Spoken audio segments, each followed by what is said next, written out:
So obviously this session, Nationwide Building Society and the Cooperative Movement, a shared history and mutuality. Mutuality, sorry. So first of all, I'd just like to say good morning to everyone. Thank you for taking the time out of your day to come and join us this morning. We're really pleased to see so many of you here to support this session today. Your engagement with our cooperative is what helps us thrive. As you may or may not be aware, we've recently merged with Central Co-op to pull together a new society called Our Co-op, and this is just a slide to show you our family, our co-op family, and the different businesses that now sit within that family. So we've now all come together, and yeah, it's really good news thing. So just a little bit of an agenda. So housekeeping, if you could keep your microphones on mute just while the session's going, there will be a Q&A session at the end. You can ask any questions or type them into the chat and we can look at it for you. As I said previously, we are recording this session so that it can be viewed at a later date by people that haven't unfortunately been able to make it today. So I am going to now hand over to Sarah from Nationwide, who will take over the session. And let me stop sharing. I'll hand over to you, Sarah. If you want to just give everybody a quick introduction of who you are and job title and everything, that would be great. Thank you. Good morning, everyone. Thank you for the invite to come and speak to you. I'm Sarah Kinsey, and I'm speaking to you live from the bowels of Nationwide House in Swindon. So I'm down in the basement where I have my lovely archive, which you can see behind me. This isn't a background. This is really the archives. I am really here. So Nationwide 10 years ago decided that they needed to do something about their archives, and so they hired their first ever archivist, which was me. And so I took the job not really knowing what to expect, because when I came for my interview I asked them about their archives and I was told, well, you know, we don't really know anything about our archives, that's why we're hiring you. So it really has been a journey of discovery since I've been here. It's taken me 10 years to get the archives kind of in the proper order. They were all initially in the Cage in Northampton, which made them sound really dangerous. But it took a while to get them out, get them organised, get them their own lovely new archive stores. We moved in here last summer. So I'm going to briefly talk to you about the beginnings of building societies, and then just talk more extensively about the link between Nationwide and the cooperative movement. And sort of finish up by talking about how our shared history and mutuality still influences what we do and how we act today at Nationwide. So let's go back to the late 18th century to start with. In fact, yes, actually, let's go back even further. Actually, let's go back to the late 17th century. Let's say it's the late 17th century. We're all living in the UK. We're probably living in a village because 80% of the population live in the countryside at this time. And the risks to our lives are what I would call the 3 Ds. So the first D is disease. The second D is distress, which was a term used in the 17th century up until the 18th century. And it covered all kinds of things that might go wrong in your life, like losing your job, economic downturn, crop failure, anything that caused your life to be really, really hard was termed distress.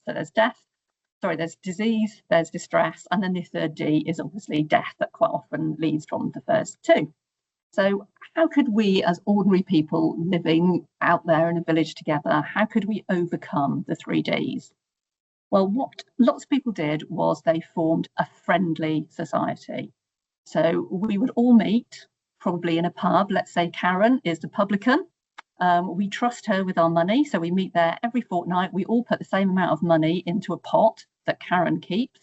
And then if one of those 3 Ds befalls any of us, we fall ill, a member of our family dies, we lose a job, we get a set sum of money out of that common pot to help us through. So it's a very early form of social insurance. So now let's wind forward to the late 18th century. Let's think about 1775 in particular, let's say. We've all moved from the countryside into one of those burgeoning industrial towns. Let's say we've all moved to Birmingham, one of the biggest industrial cities. Now, there's an obvious problem here. We've all moved to Birmingham. There's not enough houses to go round. So that's a really sort of new problem that people have to deal with at the beginning of the Industrial Revolution. It's a new problem, but they have that old solution to help them overcome it. So again, we all meet in a pub. This time it's the Golden Cross. Karen is yet again the publican. We all meet in the Golden Cross, and we all put a common sum of money into the pot. When there's about £40 in that pot, which we think is about as much money as you need to build or buy a house in 1775, one of us gets all the money out of the pot to go away and get our own home. Now, the way that we decide which one of us is a very equitable way. We basically pull the name out of a hat. So let's say Louise is the first name out of the hat. Brilliant. She goes away and she builds her own home. But we all keep saving until we all get a home. Now, it's quite a cumbersome method, but it is the only way that ordinary people could buy or build their own homes. And it was for generations and generations the only way that people could get their own homes. And what was crucial about it was that it wasn't just a home, it was actually the right to vote. Because up until the 1850s, you had to have property to enable you to vote. And so becoming a member of a building society and owning your own home was much more than just getting a house. It was also about having that right to vote. And that was one of the reasons why the building society movement was also always seen as a political grassroots movement from the beginning, because it was more than just about wealth creation. It was also a sort of social ideal as well. So that was the sort of the ideal. However, there was a couple of problems with the model I've just outlined. So I said Karen was the lovely, trustworthy publican, but really, do we know she's trustworthy? I mean, she looks nice, but, I've only just met her. How do we know she's not going to take all the money and run away? So that was one of the real problems, that you couldn't necessarily trust the person with the money. The other problems were also a bit self-evident. Louise was the first person to get a house, but she had to carry on saving for years and years and years into that common pot until we all got our houses. And let's say Stephen was the last person to get his name out of a hat. It could have been decades before he actually got to build his own home. So although building societies were wildly popular because they were, like I said, the only way to own your own home, there were these sort of inherent disadvantages in that early model. So by the time you get to the 1840s, there's a whole new generation of building societies which are better regulated to get over the problem of Karen running away with the money. And they are set up in a different way so you can balance out the needs of the savers and the borrowers. So the people wanting a house loan don't have to wait for decades. They don't have to wait for their name to be drawn out of a hat. They can just apply for a loan and then the money is supplied by the savers. So those kind of building societies were called the permanent societies. And if you think about building societies that are still operational today, lots of them have permanent in their name. And that is why it's because of these sort of second generation building societies. So the Leeds Permanent, for instance, is one of those typical ones. So how does that all relate to Nationwide? Okay, so Nationwide begins as one of these sort of second generation permanent building societies. And it actually starts as the Co-operative Permanent Building Society. So this time, rather than thinking about a pub in Birmingham in 1775, I want to take you to Battersea in 1883. Okay, so let's now say we're all living and working in Battersea. Today, obviously, Battersea is this lovely, leafy, prosperous part of London. In the 1880s, it was smelly, noisy, industrial. If we were living there, we would also be smelly, noisy, industrial people. Lots of us would have been working in Price's candle factory by the river. And a lot of the people who formed the Co-operative Permanent Building Society did actually work in Price's candle factory. And they were also all members of the cooperative movement. The main guy was Charles Cooper. So Charles Cooper came from Cambridgeshire originally, and then he moved to London. He was a bookkeeper in a typewriter factory in Hackney, and then he moved to South London. He must have joined the cooperative movement very early on in his life. He was a passionate advocate for cooperation. He set up lots of cooperative societies in southern England, and he was one of the secretaries of the Corporators Guild by the 1880s. And he was one of this group of people in Battersea who suggested it would be a great idea for the cooperative movement to have its own building society. Let me just go and get something off a shelf.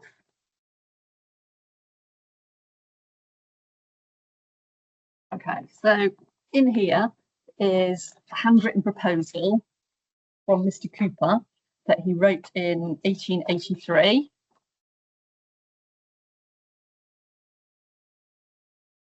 Okay, so here we go. And this sets out why the cooperative movement needs its own building society. And it's essentially for cooperative stores, so they can buy their own buildings. And it's for members of the cooperative society, so they can buy their own homes and have a safe place for their savings. And crucially, in the last page of that proposal, Mr. Cooper says that the building society should be run like a cooperative stores, so it is for its members, not for the capitalists. Just love that phrase. It's great. I always use that phrase when I give people tours of the archive. Right, I'm going to kind of swap between showing you things and then showing you presentations, because I realise that when I show you things, you can't really see them that well. So I'm just going to share my screen. Okay. Okay. So this is Mr. Cooper's handwritten proposal. When I started here at Nationwide 10 years ago, like I said, everything was in the cage and it wasn't really in any kind of order. And I found Mr. Cooper's handwritten proposal kind of shoved between the pages of the book. And it took me a while to realise what it was, because I had to actually read it. And it's quite difficult Victorian handwriting. But I'm so pleased that it's been preserved. And I love the thought that Mr. Cooper would have sat down to write that, maybe by a candle or a gaslight, somewhere in a room in Battersea in 1883. And he would have had no idea that from that proposal has come the world's largest building society. So I just love that document. So he wrote this proposal in 1883, and that proposal went to the Guild of Co-operators for their agreement that they would sort of back the building society, which they did. And it was set up, and it had a loan from the Cooperative Wholesale Society to get it up and running, to enable it to make those first loans. So the other picture I've got up here is their logo, which is the logo they chose in 1884 when they officially set up in business. And they chose a pyramid because a pyramid is meant to represent permanence and stability. The idea was the pyramid had been around for thousands of years, and so the Cooperative Permanent Building Society was also going to be around for thousands of years. So as soon as they were set up, the thing they wanted to do, obviously, was help people own their own homes. So they started lending money. Let me just stop sharing my screen. So I'm going to have to keep doing this, going backwards and forwards. So I'm just going to go and get something else to show. So this is the first mortgage register of the Cooperative Permanent Building Society, which starts in 1884 and it goes up to the 1890s, and it documents all our early mortgages. So if you can see on the front, but it says mortgage register very helpfully. And we've had this one professionally conserved because it's our oldest mortgage register. So if you ever watch the Repair Shop and you see the bookbinder there, putting his Japanese tissue on the corner of the papers. Well, this has had special Japanese tissue put on it, and it's been rebound, so it's nice and robust now. If I look at the first page of the mortgage register, I can see that the first loan is going to a gentleman called Alfred Idle for his house at 29 Morrison Street. Let me show you a picture of Mr. Idle. Okay, so here's Mr. Idle and his wife Elizabeth, and their nine children. And Mr. Idle's story is a lovely story of how building societies can really change people's lives. So Mr. Idle was born in a Victorian slum in inner city London. His dad was a gas lamp lighter. He was one of 9 children as well, actually. He had basic education and he went to work as what was called a messenger in those days. in a library in London. These days we would probably call it kind of facilities management, I guess. And he became the first person to get a mortgage from the Co-operative Permanent Building Society. This is his house. I won't make you guess the price because it's quite depressing. So his mortgage was for £120 on this house. Now this house still stands today, and it's now worth £1.2 million. Exactly the same house, which is quite astounding. But Mr. Idle's story is lovely because he bought this house, and because he's got such a lovely, unusual surname, Idle, it's quite easy to track him and his family through the mortgage registers and the deposit ledgers. So I can see, for instance, that his wife Elizabeth saves money every month. I can see that his children all either get mortgages from Co-operative Permanent, or they have savings accounts with the Co-operative Permanent. So Mr. Idle's decision to become a member of the Building Society and buy his own home really seems to change the kind of fortunes of his family for years to come. They become savers, they become homeowners. In fact, we did an advert about mortgage number one back in about 2017, 2018. And it was really popular advert. It ran out on sort of Saturday night primetime telly and cinemas. And someone came into our branch in Monmouth who was a member of the Idle family and said that his family were always members of Nationwide because there was this kind of generational memory that Nationwide had helped them, which is fantastic. Okay, so from the very beginning, it was still really small. Okay, so there was thousands and thousands of building societies, and the Co-operative Permanent Building Society was just one of them. But it had this very special link with the cooperative movement, and you can tell that from its first marketing leaflet. There's a copy of it there on the screen, and if you can look at the first four things about the objects of the society, to provide its members with all the well-known and appreciated advantages of a good building society, to provide an economical method for enabling individuals or cooperative societies to buy land or house property, and to provide a safe home for your savings, and to divide profits on cooperative principles. So all the kind of ideals of the cooperative movement kind of baked into the Cooperative Permanent Building Society from the beginning. And if you look at the very bottom of that leaflet as well, the advantages of the society, thoroughly cooperative. I love that phrase, it's fantastic. So this marketing leaflet would have been used to spread the word about the services of the Cooperative Permanent Building Society because it didn't have its own branches. So it was this tiny little London-based society, but it had a national membership. And how did it do that? Well, it used the cooperative stores up and down the land. So let's say you lived in Newcastle upon Tyne, for instance. You might go into your local cooperative store and you would see this leaflet there, and you would pick it up and think, great, I can get a mortgage with the Cooperative Permanent Building Society. And you would put your application in to the manager of your local store, who would be the agent for the Cooperative Permanent Building Society. And the great thing about that was that the manager would know that you paid off your shopping bill every week. So there was this kind of informal credit rating going on across the whole of the building society, which really helped them because it meant they didn't have very many properties that went into arrears, because everyone that was given a mortgage had already been kind of very informally vetted by the managers of their local cooperative stores. And so the Cooperative Permanent Building Society actually had much lower levels of arrears than any other building society. It was also very proud of the fact that the value of the properties that they mortgaged tended to be on average much lower than other building societies, because they felt this really demonstrated that they were helping people to get onto the bottom of the ladder from a real sort of working class background, rather than just helping the middle classes to buy their own homes. So it was one of the things they quite often said in their annual reports or their advertising, was how their average mortgage was a much lower value than everyone else's. So like I said, the way they spread the word before they had any branches was using this network of agents. So they had a list of agents, and if you looked at the list, you can see here, I've just reproduced a small section of one of them, that these people were often based in cooperative societies. So Pendleton, for instance, the Pendleton Cooperative Society is acting as their agent there.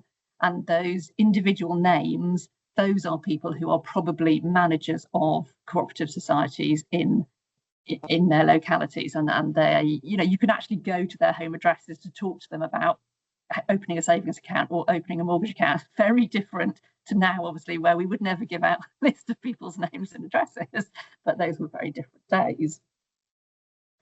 Okay, so how did they progress then from having no branches and just using this network of agents?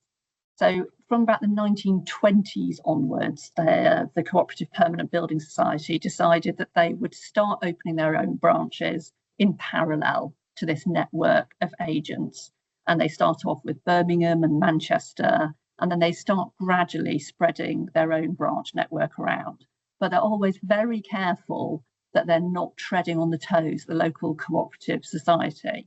So I can see, for instance, from looking at the minutes in the sort of 1950s, when they really start spreading their branch network, that they're always very careful that they get in touch with the local cooperative society and the local agent before they open a branch in a town, because they want to make sure that the cooperative society is happy about them opening, and where they can cooperate, they cooperate. So, for instance, the other day I was researching the history of Cardiff branch, and there's a letter that goes out to the Cardiff Cooperative Society to ask them, do they have a spare room that the new Cardiff branch can set up with, and they can open in this room before they buy their own branch office. So there's obviously a lot of cooperation going on locally.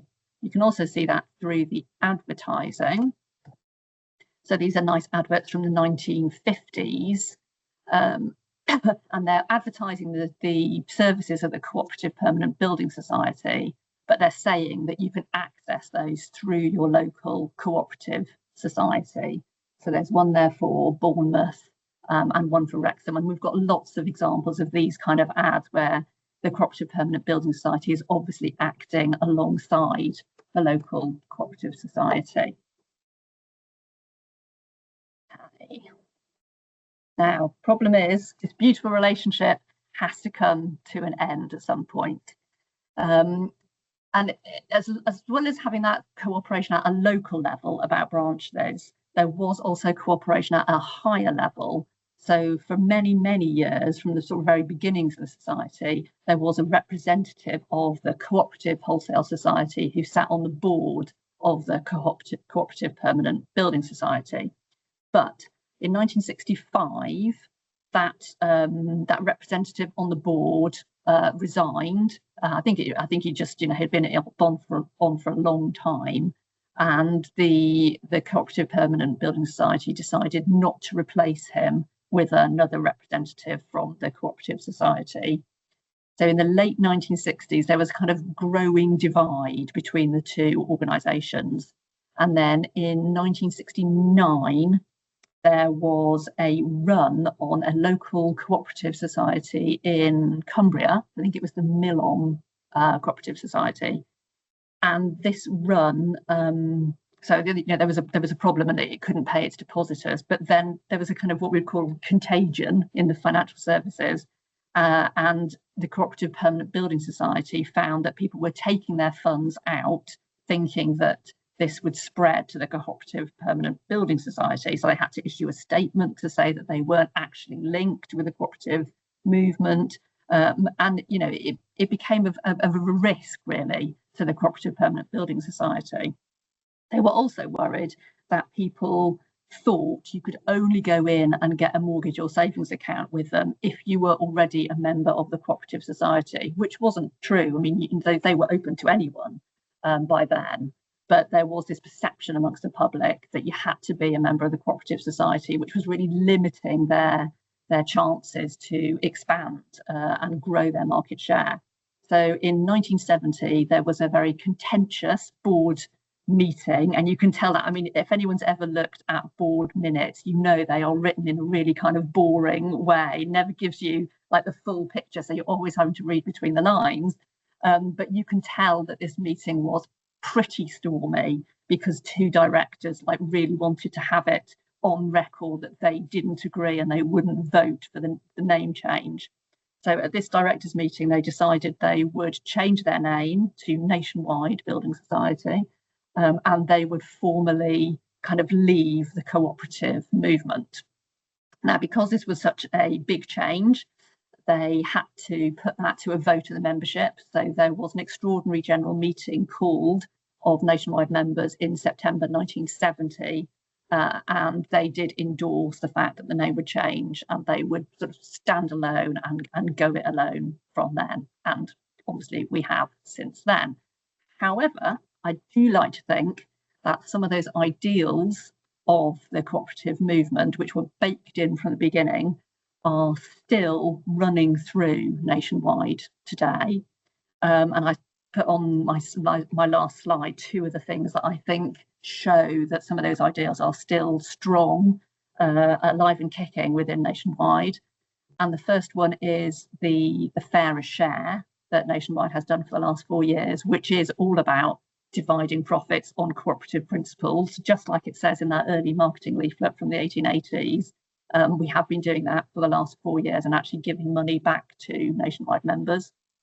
And the second thing that we're doing, which is different to other financial services providers, is obviously keeping our branches open, because that is what our members need and what our members want. And so, the needs of the membership is sort of before profit there.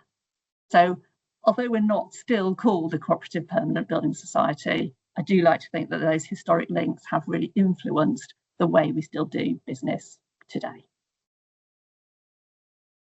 I shall stop sharing. So that was brilliant. Thank you. I've got a question here.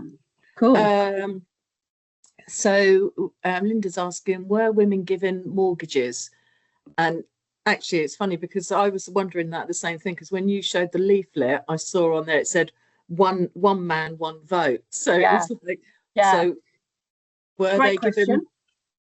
Great question. So that mortgage book I showed you, on the very first page, number 1 mortgage is going to Alfred Idle. Number 7 mortgage is going to Amelia Taylor. So mortgages to women, yes, from the very early days. And although it says one man, one vote on that leaflet, it is actually really one person, one vote, because women were members of building societies in their own right from the very beginning. In fact, the only thing that disqualified you from building society membership was if you were declared criminally insane. But being a woman is not being criminally insane, so you could be a full member. In fact, I don't know if anyone got the Times on the weekend, but on the Times on Saturday, there was a lovely double-page spread in the money section based on something that we discovered in our archives a few months ago, which was that there was a building society set up in the 1880s by women, specifically for women. And that building society was called the 19th Century Building Society. And it was taken over by the Cooperative Permanent in 1942 and became part of Cooperative Permanent. So yeah, women got mortgages from the very beginning. That's good. I've got another question come in here. Were any Freemasons involved in the founding of the Cooperative Permanent Banking Society? The pyramid logo reminds me of the pyramid logo on the Freemasons use. I do quite often get asked about that. And I don't think there are any links between the Freemasons and the Cooperative Permanent Building Society. I think the pyramid logo is just a pure coincidence. I mean, every person who started the Cooperative Permanent Building Society was a member of the cooperative movement. And I don't know if there's any links between the cooperative movement and Freemasons. They don't seem to me like two groups of people who were very similar. They seem like quite distinct groups of people to me. Brilliant. Has anybody else got a question that's online here? You can take yourself off mute and ask Sarah a question today. Go on, Stephen. I knew that one was coming. I'm gonna. I haven't got the question worded because there's a lot shooting through my mind. So apologies. That's the caveat. Gloucester, where I'm based, was a very strong cooperative city for the working class. What we had here, because I'm in Gloucester, was the early Chartist movement. We had the Chartist properties, the 1840s, where people had their own plots, where the names were drawn out of a hat. That indirectly with the people led to the founding of the Gloucester Building Society to build in Gloucester, amongst other things. And one of the Gloucester people became a director of the Co-operative Permanent Building Society in its early days, Albert Mansbridge. And with his Albert Mansbridge, I know him. Well, he was a Gloucester man influenced by the Gloucester Co-operators. My family were part of that. My family interacted with him. He went off his family to London from Gloucester, building. His father, I believe, was a builder. He went up for that. And that also led to the start of Letchworth Garden City, where the Co-operative Building Society built a show home and showed that off to everybody, the concept and promoting Garden City living and the arts and crafts movement. So that's a story I've always been interested in. But about 10 years ago, when I scratched around, the Nationwide Building Society didn't seem to know anything about anything. So I just packed it up and never pursued it. Yeah. So I'm waffling on a bit, but there's areas there I'd love to scratch into more about how Gloucester was part of your story. Yeah, I don't know much about Gloucester. I don't think we opened there till the 1950s, but Mansbridge was certainly a huge part of the story.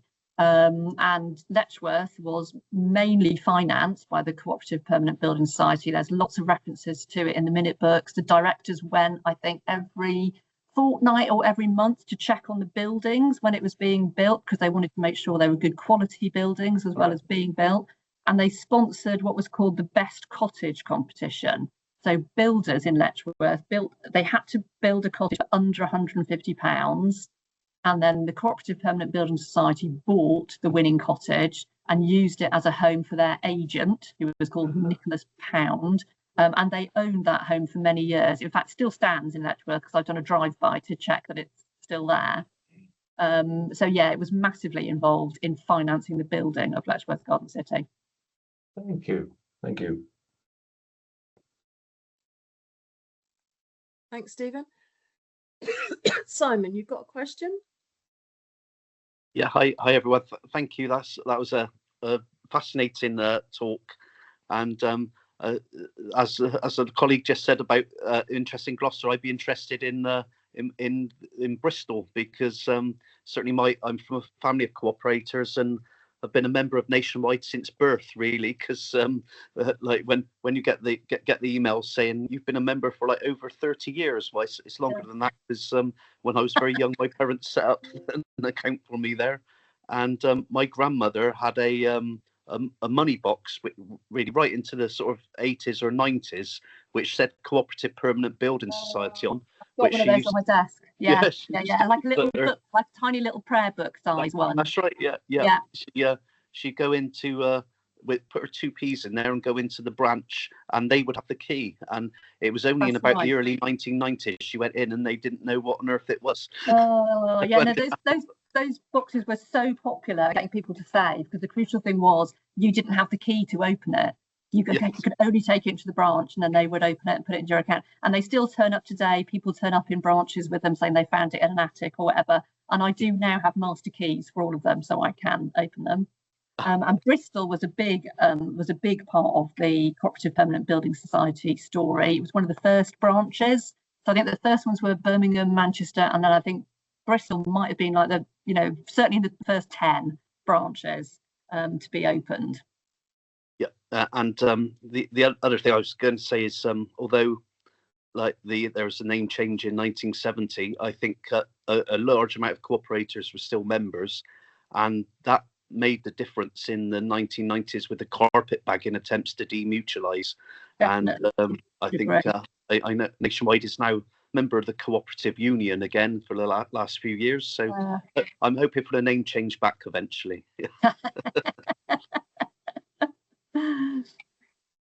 Louise, you've got your hand up. Yeah, you're so passionate about your job now. Was that a previous role, or did you do a degree in history or something at uni? Your passion comes across so much about your job. This is one of the favourite bits of my job, actually, talking about the history of Nationwide and the cooperative permanent, because I just think it's so brilliant. So yeah, I did a history degree. I started off as an archaeologist, but only for a summer, because you only get employed for a summer and then you get laid off.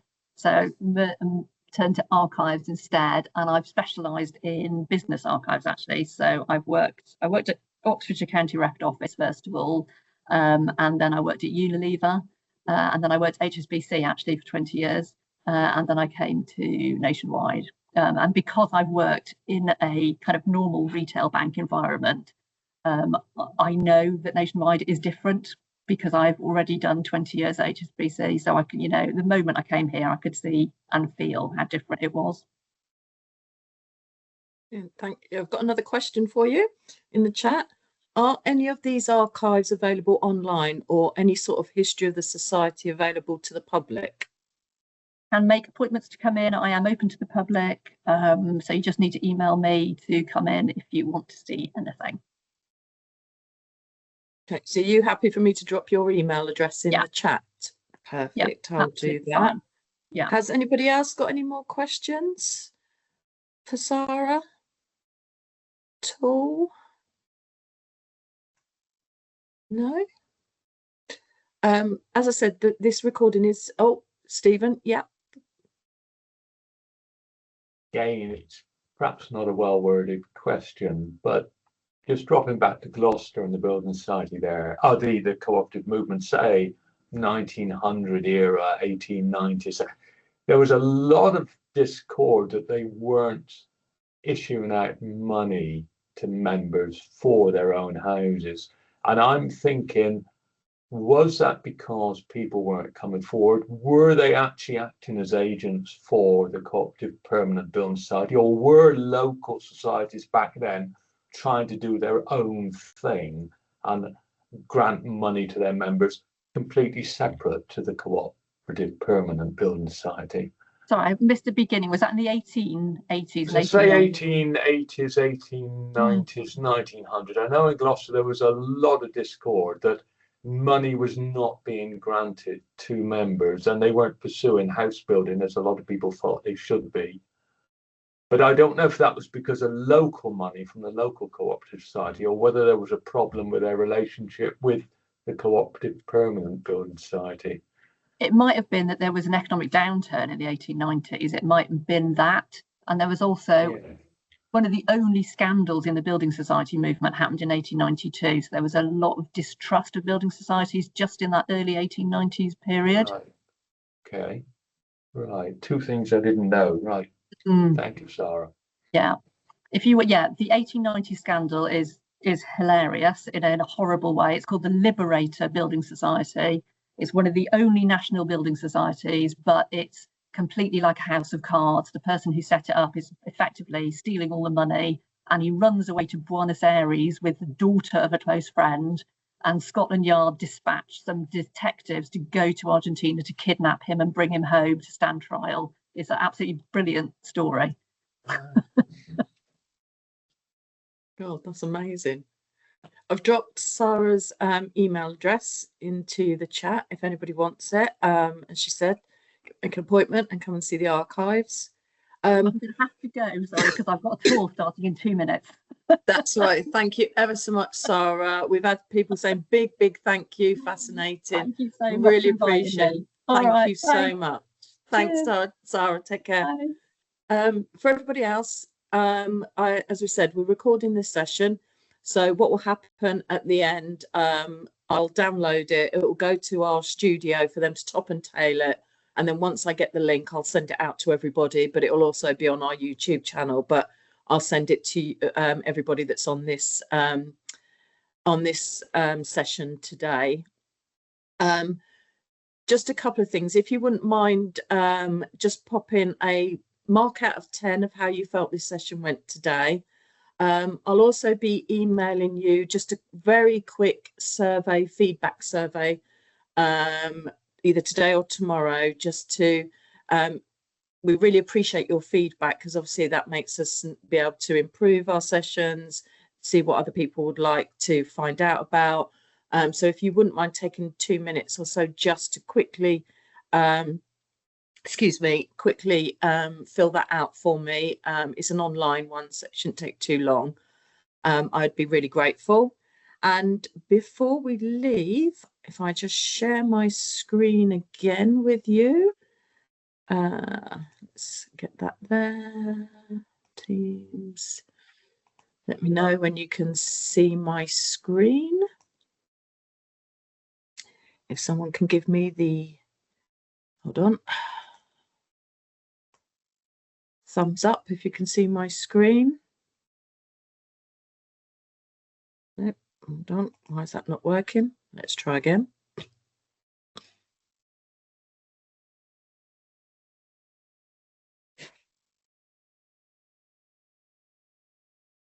Yeah, can you see my screen? Perfect.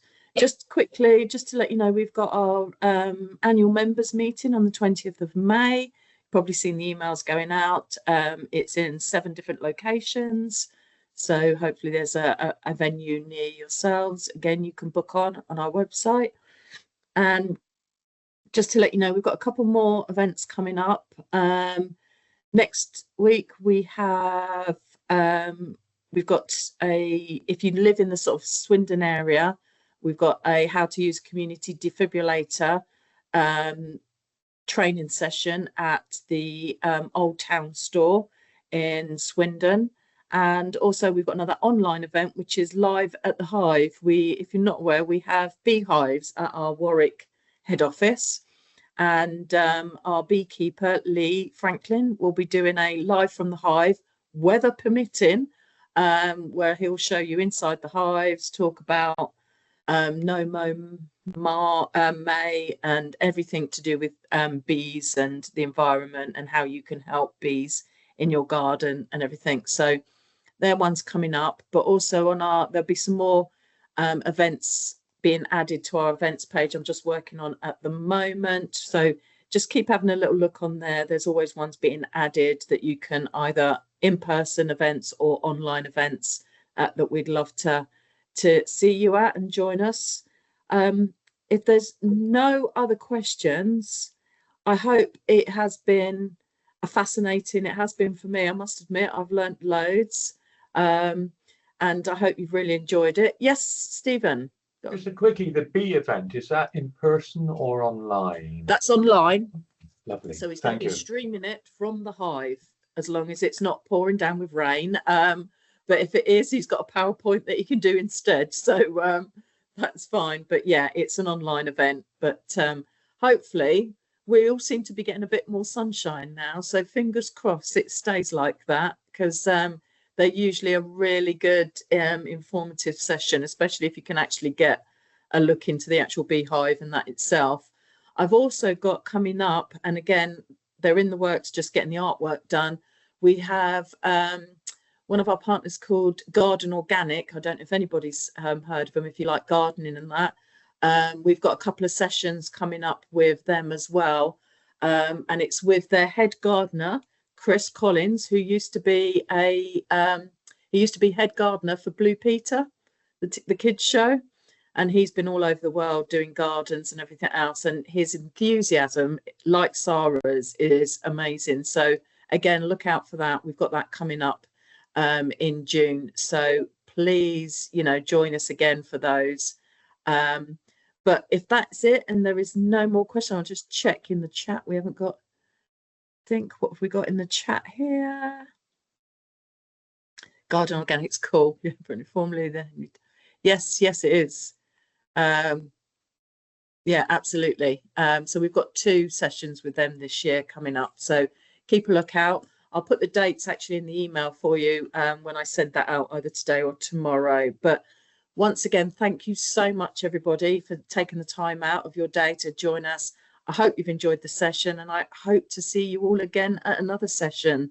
So thank you very much. Have a great rest of your day. Take care. Bye-bye.